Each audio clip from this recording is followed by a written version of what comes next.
Also want to welcome the writer and director, Gary Gardner. Guys, congratulations on the film. I loved it. As someone who's been to prison, a lot of the messaging really sticks with me. I know we're going to get into that this evening. Before we dive into questions, I want to remind everyone that we will be giving away 2 signed hats by Daniel.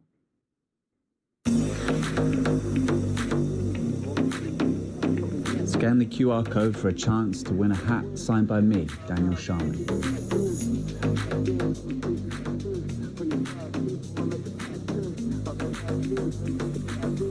Didn't you guys sign it as well? We're also going to be revealing the answer to our lie detector segment. Has Nick ever been arrested? Okay, so now I want to start off with some questions for everyone. The film tackles so many themes: forgiveness, redemption, failure, and it really addresses what is life like for someone coming home from prison. So let me ask all of you, has the film changed your views on forgiveness for those impacted by the criminal justice system? I'll go first. Yeah. I mean, absolutely. When I set out to write this movie, first and foremost, I was just thinking about people, not so much criminal justice or anything like that. But yeah, you start to dig into these characters and the things that they go through, and they become people dealing with real things in their lives, real family, everything else. So, kind of humanizes people. And then when you think criminal justice system, that's just something completely different that has nothing to do with people. That's, something they experience. So, I think that, plays a big effect on you when you're able to look at these characters, and their lives. What about you guys? Daniel, Nick, what are your thoughts on that? Yeah, I think that it's always, as actors, you always have some degree of forgiveness for everything in any character, because you're trying to understand where somebody's coming from. So there's a lot of kind of empathy going on, during kind of your career, but especially like this subject, speaking with Gary and getting to kind of work with Nick, was like there is a huge amount of kind of understanding around the criminal justice system and just getting caught in the loop of going down these tracks. And that really interested me around what Gary had written, because it was a very human story, and it's very kind of emblematic of something that happens, of getting caught in these like downward spirals. So it was certainly something that I really liked about the script, and also kind of the subject matter. Mm-hmm. Yeah, I think for me with Sally, it just informs so much about the character, in terms of when you go through something that can be that damaging to your psyche. Sally's in prison for about 8 years. And so when you're in there for that long, just the insecurity that happens, the way it changes the way that you move with people. I mean, Sally might have been very manipulative before, but he's been completely transformed by the way he had to move within prison, and he has to put on this front. It's a thing that I think men often do in general, but it had to put on this front of everything being good all the time, even though inside he's just deathly scared and insecure. And I think some of that comes off nicely, I like to think, with the character. But in terms of the forgiveness, I think when you think of someone who's been through that much kind of loss, inevitably when you're living in them, you can't help but have empathy for them.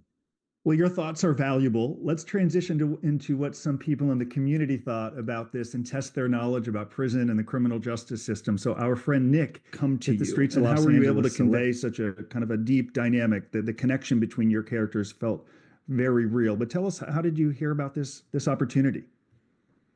Should I go first, Nick? Yeah, go Dan. Yeah, so it was deep COVID times. And I got a script, and I really liked it, and was just really impressed with how Gary had kind of. I was really impressed with the subtleties of it, and really liked it.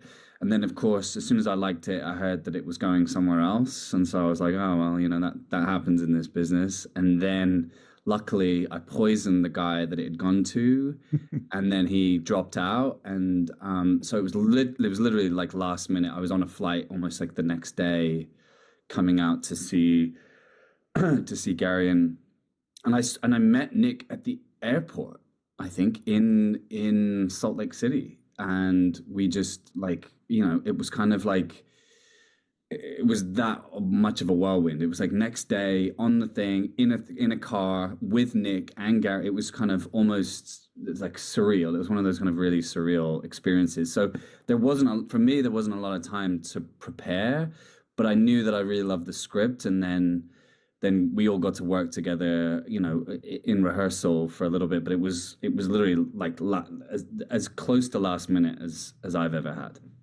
How about you, Nick? Yeah, I got an appointment from my manager, and I remember I met with Gary, and it wasn't an audition, it was just meeting with him. And I read the script, and like Daniel had said, the writing, I think a lot of people watch this movie and they think most of it's improv, or there's a lot of improv, and there isn't. I mean, I would say 95% of what you hear in that movie is written by Gary. And Daniel and I were both just so impressed with how real the writing was. He just wrote how, people talk. And so I read it. I was like, oh my God, I would love to do this.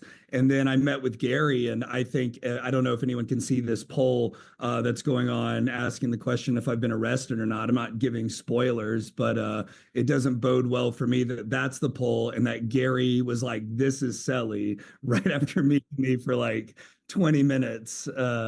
And then we showed up, and it was kind of, we worked on it for a day, and I got to dig into the script a little bit, but when Daniel and I got in the car, it just kind of, the chemistry was there. We had a pretty crazy experience the very first day, and it sort of set a tone that was very right for the tension between us. And yeah, it was, and then it just kind of flowed from there. And Gary's direction was just really, he just has this really beautiful, subtle touch and lets us go. And we got to just live in this car for a couple of weeks. It was amazing. Well, let's talk about that for a second, Gary. What inspired the film? Why did you feel it was so important to tell this story? I think it started, just thinking about my own life and my childhood, and I was kind of a bad kid and got into some trouble. And thankfully my legal matters were very, very limited. But I kind of always questioned to myself, like, what if things went wrong? What if I was punished more? What would my life be like? How would the opportunities that I created for myself, would they be there or not? And probably not. And what life would be like. So it's kind of a question I've always asked myself forever. And yeah, and I was on a road trip myself. I take road trips as kind of a way to pass time. And I thought to myself, okay, I'm going to bring these worlds together. Like I got to write a road movie. I'm thinking about, life, and thinking about, my relationship with my family, and these ideas. Well, it connects to so many people, because so many people in the world have a loved one who's gone to prison. So when the movie starts and he's walking out, so many people can relate to it from having been inside or picking up a loved one. And it's hard not to get some chills through watching it. Guys, Daniel, Nicholas, I want to come back to you for a second. You guys have worked on some major projects with some major networks. Can you talk about the biggest difference as an actor going from the studio movies to an independent film? Let's start with Daniel. Yeah, what I said to Gary and the whole crew was like, if this is good or this works, then I'll never believe any of the studios ever again. Because in a lot of ways, the studios, although there's so much money in it and there's so much kind of fanfare around it, the actual art of doing it is so limited. And what was beautiful about this was, it really was like 8 people on the road just getting to do what we love doing and getting to play. And I would say it's like one of the most fulfilling experiences I've ever had. Like we really like all fell in love with each other, and also fell in love with just getting up every day, getting in the car and getting to do these scenes that Gary had written. And it was like, I still remember it. Like we were staying in motels in all over the country, and like, we were getting paid no money. No one was getting money. We just loved it. We just loved doing it. And I could have done it for forever, because it was just such an experience of the rawness of like, get rid of trailers, get rid of my agent's gonna hate me now. She's gonna be like, oh, you guys, no trailers. No, but there was like none of that. There was no like none of the fanfare around it. It was just raw. Get up, try these scenes, see if it works. Work on this character, and that's what I loved about working with Gary and also with all the crew that were there. They just really allowed Nick and I to play and just go over and over and over and try new things, and it's the best I've felt in the process of making something, because I was like, this, I don't care about the other stuff. This really is like the point of it, is to try and find something that feels like it is back to why you fell in love with this art. How about you, Nick? Yeah, I mean, it's why I think I know I speak for all of us when we're so grateful to everyone who's here tonight watching this, because it was real art, like every day. It wasn't the big studio and the big budget. It was Gary having a dream, believing in two actors, and then letting us live. And I mean, and we had to make our days, and that's just a business term for saying, like, you have these scenes you have to complete by the end of the day, or we're going to be off budget or off time or whatever. But we would do things where it's like, we're going to pull over, and Gary's like, Nick, run into the field, and then I'm just running through the field. I don't know what's happening, and then he's like, Daniel, go tackle him. And I don't know that's coming. So, and then, we would just be pulling over and doing stuff like the scene when I'm eating. We're like, how are we going to do this? And I'm like, I'm going to go to this diner and I'm going to get as much food as possible. And I got like 8 entrees, and I'm just literally gorging myself in front of Daniel. And they're just around us with cameras. And in the script, it's this scene that's just, a paragraph. There's like one line, I think. But it became this beautiful thing. And there's just so much of that where we're really getting to explore what is the relationship between these characters, like me getting in the river, this baptism. And, there's a funny story with that where I'm naked in the river, and the river is actually moving really fast, and it takes me, and our sound guy, Jose, who's also just an artist obsessed with sound, is downriver recording the water. And I realize I'm getting taken away. So I have to like kick these rocks, and I stand up, and I'm buck naked in this river, and there's like people in a restaurant nearby, and I can see, and it's a cool shot. It would be a really cool shot. And I can see Jose in the shot down frame recording the water. And I'm like, Jose, what are we doing? And he's like, the water, it's beautiful. And I'm like, get the fuck out the shot, Jose. But it was just fun. It was just stuff like that where, I mean, you can do that sometimes, and sometimes it happens on big shows, but there's too much money usually. There's too many people. There's too tight of a schedule. This was like experimental film at its finest. And I'm just so proud of Gary for making it happen, and for everyone who got on board. Well, as someone who's been to prison, I was watching it initially, like, is it real? Is it legitimate? And so many of the lines, like, 1 year isn't a life sentence, or I wrote down, I hope people are as forgiving. It's exactly what it's like going through the criminal justice system. So from someone who's been through it, it was captured really well. So I applaud you for that. Okay, we're going to transition into some fan questions, guys. So let's go to Daniel and then Nicholas. Okay, so let's start. Lizette asked or said, redemption often involves a deeply reflective journey. How did you approach portraying characters who are seeking to rebuild their lives while carrying the weight of their past? Let's start with Daniel. Well, I think like with Driver, in case of Driver, I think that he is managing it, right? He hasn't actually come to terms with it. He's kind of managing it, and so he's kept it like, he's kind of he's trying to compartmentalize it a little bit in this place. And that's what I loved about the character, is that this compartmentalizing can work for a certain time, but this relationship with Sally, it begins to bleed these two things together, and suddenly there's the explosion. And so a lot of it is he hasn't dealt with the past, and so that was something that I liked about it, and I thought it gave me like something, an internal action to do, which was always really fun. Like, I had crazy dreams filming this because I'm like holding it in all the time, so I'd had these kind of crazy like violent dreams while we were filming it, staying in these motels. And so that's my answer, Lizette. Mm-hmm. Yeah, and hey, Lizette, thank you. I think for me, it's tough with Sally because Sally is so scared to actually be free or change. Sally desperately wants to have his ex back and get back to the home and act almost as if nothing happened and just be able to kind of pick up right where he left off. And he's not really willing or ready to face fully his actions on the outside world and the way things have changed. And I think it's one of his biggest blind spots, but he can see it so clearly in Driver. So I think for me, it was tapping into, and it's why one of my favorite scenes in the movie is when I get home and I see her and I get rejected at the door and come back. And Gary did this beautiful thing with a shot where it's like that entire interaction that I have with her. That's me. It's the whole world. He's imagined this for 8 years. All happens in less than the span that it takes a cigarette to burn in an ashtray, you know? And I think it's so poetic because that is the moments you have in life like that. And I think for me, it was tapping into that love for his ex in the home to find more of his humanity, but he isn't fully facing it, but he's not a bad guy and he appreciates Driver. And it's just this inner, I don't think he's discovered it yet. I don't think he's even redeemed himself, or if he ever will. It's just this inner battle.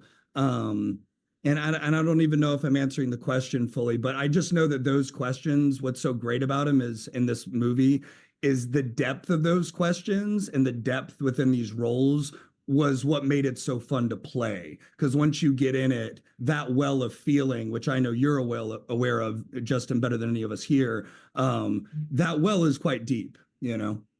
Well, I love when you said pretending as if nothing happened. That's a prison. You just, everything's going to be fine. Everything is going to be normal. And then after about 15 seconds of freedom, you're like, it's not fine. It's not normal. Let's go to a couple of fan questions here. Meg asks, since the film blends a road movie with the outlaw narrative, did you have any Westerns that inspired the writing direction of these performances? Anyone who wants to answer. G-Unit, go for it. Yeah, I mean, let's see, Westerns. I was definitely watching a lot of No Country for Old Men, which is kind of a modern Western. I read it in prison. Good book. There you go. Yeah. And, I guess Two Lane Blacktop would be like a modern Western, but that's really a road movie. And I kind of thought of this as like a contemporary, what would a contemporary Western be like? Replace the truck with a couple horses and you kind of have a Western. So, that's probably the extent of it. Westerns, yeah. Okay. All right, guys. So we're running out of time. I want to go around the room real fast one more time and see if you have any final words, whether the people who are supporting you tonight and watching or about the film. So give us some additional thoughts, some final thoughts, please. Yeah, I just want to thank everyone. Look, making movies nowadays is so hard, and thank you, Justin, for helping us with this, and thank you to those who bought tickets. And making this kind of art is really hard now. You need a lot of money, you need a studio system, otherwise it doesn't make its money back. Thank you for supporting it and just being a part. Look, we're not going to get anything made unless we have the ability just to go and make mistakes. They're not always going to be perfect, but the idea of supporting people to just make things and get art out there, I think, is really important. So thank you, everybody, for watching and supporting this art form, because it needs independence in a way. It needs artists who are making things, because it's just been taken over by a massive conglomeration of money and technology. So thank you so much, everyone, for supporting, and also thank you to the members who made this happen. Gary, that whole crew, and the producers who aren't on this call, and that very small crew. Thank you for supporting and loving us when we were being absolute bastards. Well, before we get to the results of the lie detector and the winners of the giveaway of the hats, we do have a fan question. So we're actually going to play a clip. We have someone all the way, her name is Alejandra, all the way from Argentina. So let's play the clip and hear Daniel's response. Hello, I'm Alejandra, watching from Argentina, and my question is for Daniel Sharman. So I'm very tempted to put this magnet on screen to make him happier. It seems you have dived deep into your character's personality and psychology. Which aspects were for you more challenging and interesting to explore and work on? And after this movie and your touching podcast and well-being work, which stories would you like to tell in future projects? Thank you very much. Bye-bye. Congrats. Oh, thank you. What a sweet. Well, first of all, thanks for the Arsenal plug, even though they drew today, which is devastating. I'm always just, listen, I'll take whatever they give me, to be honest. And I'm always interested in human beings, and I'm always interested in trying things. What I loved about what Gary wrote was it never comes to a full answer. It's always subtle. There's always changing. It's always in the gray. And I'll always love that about film characters, characters in general, because I just have such an aversion to things being moralistic or dualistic. And I just, that's what I would love to do more of. But listen, I've also got to eat, so I'll do it. Okay, so that brings us to the end of our question and answer, which means it's time to announce the winners of our giveaway. As a reminder, Daniel signed these in person. We're a team here. I need a little drum roll, please, as we're going to announce. Are you all ready? Are you all okay? The winners of the hats, we have Brandy Hathcox and Rachel Harson. Congratulations. The Kino team will be reaching out to you in the coming days to get you your prize. So thank you very much. And now wear them with pride, guys. Yes. And now this, I think, is the moment we've all been waiting for, the answer to our lie detector question. You've all submitted your answers and the results are in. So please, everyone needs to review what you at home thought. There it is. Has Nick ever been arrested? So we see the results. We see the numbers. Let's see if all of you were right. Please, studio, please play the clip. All right, wait. Before we end, one more question. Have you ever been arrested?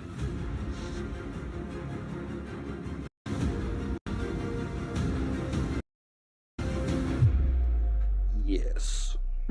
True? Excellent. Everyone, thank you so much for tuning in for this live premiere of Every Man for Himself. We're all so grateful that you're here to contribute alongside all of us. Guys, you have any final things to say before we wrap it up on a wonderful evening?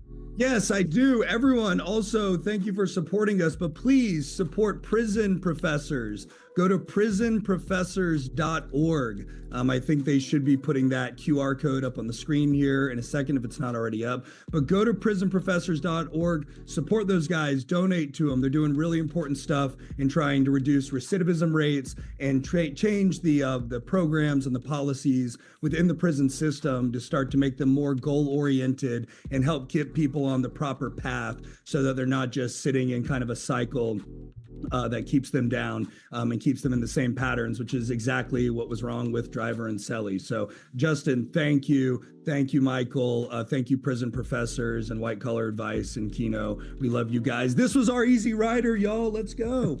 Thanks for supporting it. Michael Sanchez and I are grateful that you said that. To everyone, thank you for watching, and we look forward to seeing you the next time on Kino. Good night.